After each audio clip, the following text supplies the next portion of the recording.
김경국TV 시작하겠습니다. 총선 공식 선거운동이 시작되자마자 야권의 악재가 쏟아지고 있습니다. 유동규 전 성남도시개발공사 기획본부장이 이재명 대표의 비리를 기록한 당신들의 댄스 책을 출간한 데 이어 오늘 기자회견을 했습니다.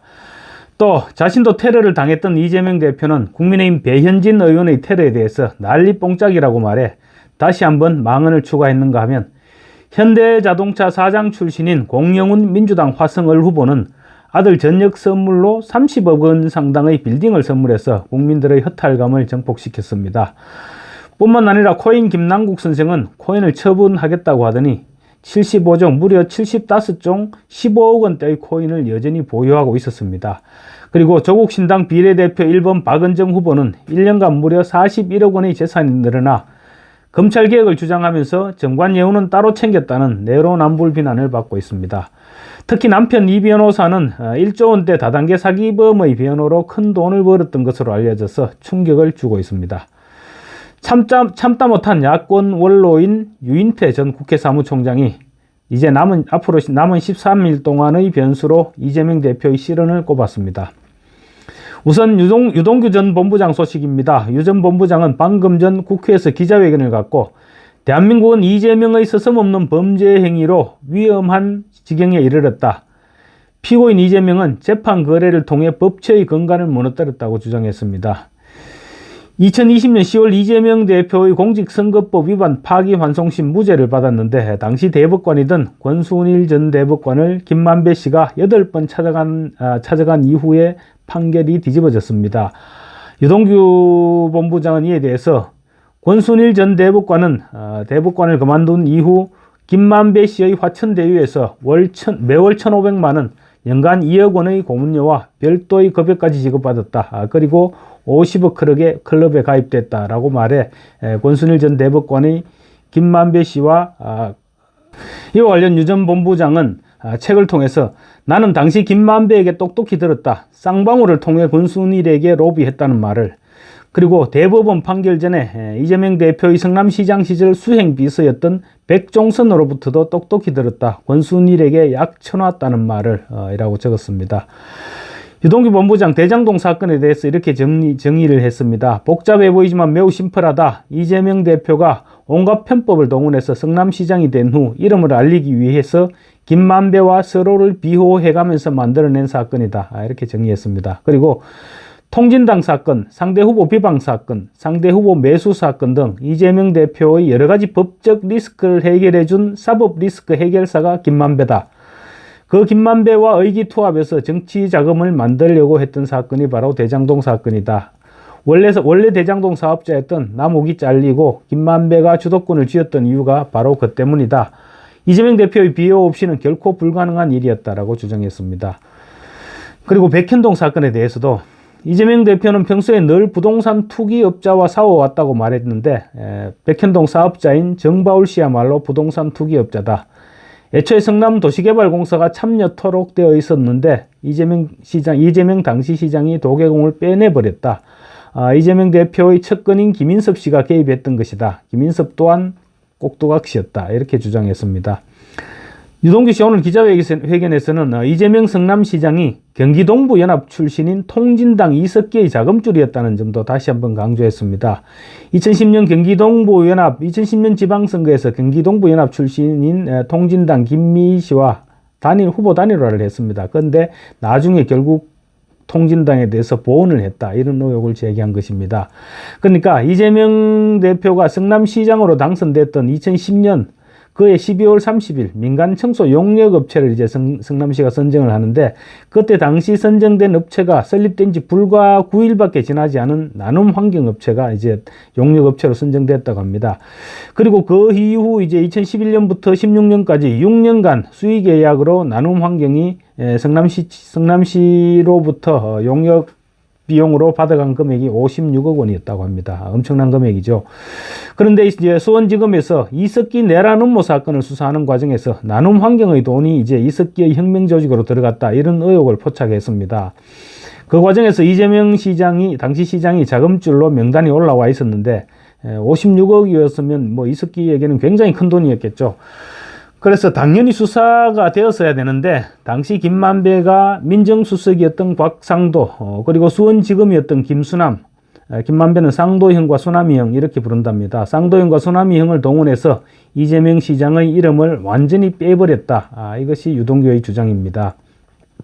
실제로 그때 당시에 이재명 시장의 이름은 전혀 나오지 않았었습니다. 그래서 상당히 신빙성이 있어 보이는 내용인데 아마 당시 수사팀을 조사해보면 충분히 사실 확인이 가능하지 않을까 이렇게 생각됩니다. 공식 선거운동이 시작되자마자 터져나오는 유동규의 입에 이재명 대표가 지금 비틀거리고 있는 그런 국면입니다. 그런 가운데 또 이재명 대표의 망언이 또 터졌습니다. 어제 이재명 대표 충북 충주에서 배현진 국민의힘 의원이 돌멩이로 맞은 사건은 포리스 라인을 치고 과학수사를 하고 난리 뽕짝을 쳤다라고 언급해서 논란이 일고 있습니다.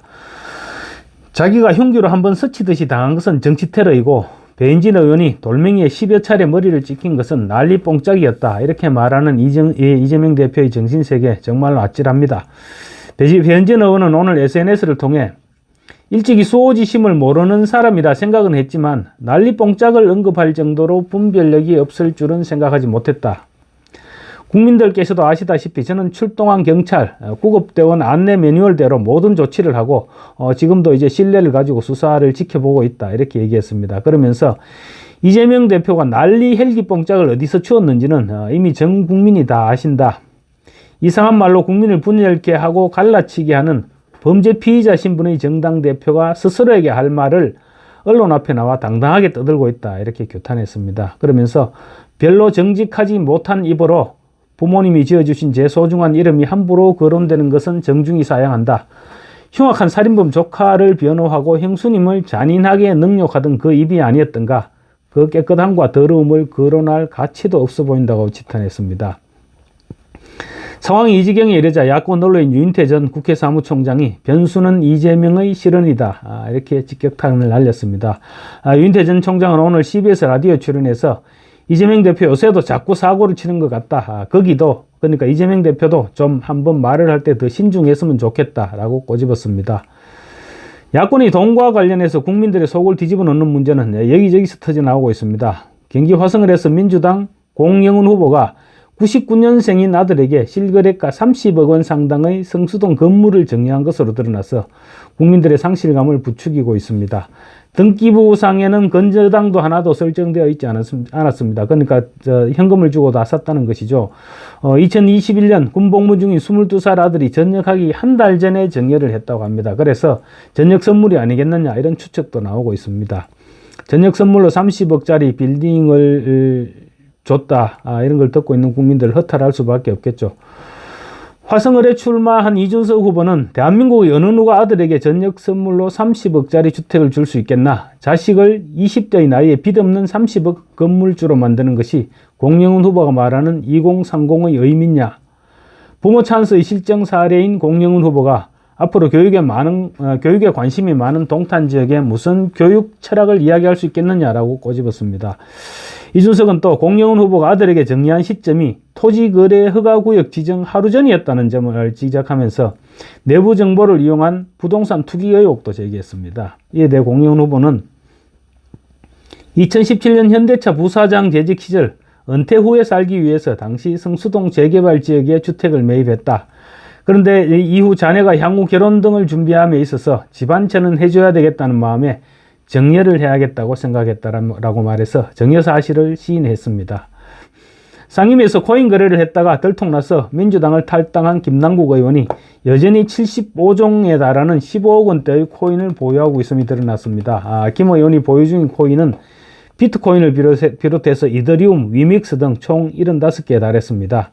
김남국 의원은 코인 거래가 들통났을 당시에 코인을 모두 처분하겠다고 얘기했었죠. 그런데 여전히 처분하지 않고 보유하고 있었던 것인데요. 김남국 의원 얼마 전에 민주당 위성정당인 더불어민주연합에 입당을 했습니다. 더불어민주연합은 총선이 끝나면 민주당과 복당을 하게 될 것이고, 그렇게 되면 김남국 의원 자연스럽게 또 민주당과 합당을 하게 되죠. 더불어민주연합이 합당을 하게 되면 김남국 의원은 자연스럽게 또 민주당원이 되는 셈입니다. 그래서 꼼수 복당이 아니냐 이런 지적이 터져나오고 있습니다. 김남국 의원은 이재명 대표의 최측근 중 한 사람이죠. 다음으로 이제 약진하던 조국혁신당이 내로남불로 이제 실현에 봉착했습니다. 비례대표 1번 박은정 후보가 남편을 포함해서 부부 재산이 1년 사이에 41억 원이나 폭증했습니다. 정관예우 논란에 지금 불이 붙고 있는 것입니다. 특히 정관예우 떼돈의 상당 금액은 남편이 다단계 사기 사건을 변호한 대가인 것으로 알려져서 더욱 충격을 주고 있습니다. 국민의힘 위성정당인 국민의 미래에 따르면 박 후보의 배우자는 1조 원대 다단계 사기 사건 의혹을 받고 있는 휴스템 코리아 대표 이모 씨를 변호했다고 합니다. 이 회사의 회원은 10만여 명으로 알려져 있습니다. 그리고 또 4,400억 원대의 유사수신 사건에서도 회사 계열사 대표의 변호를 맡았다고 합니다. 피해자는 주로 노인층이고 피해자 수도 무려 4만 명에 달한다고 합니다.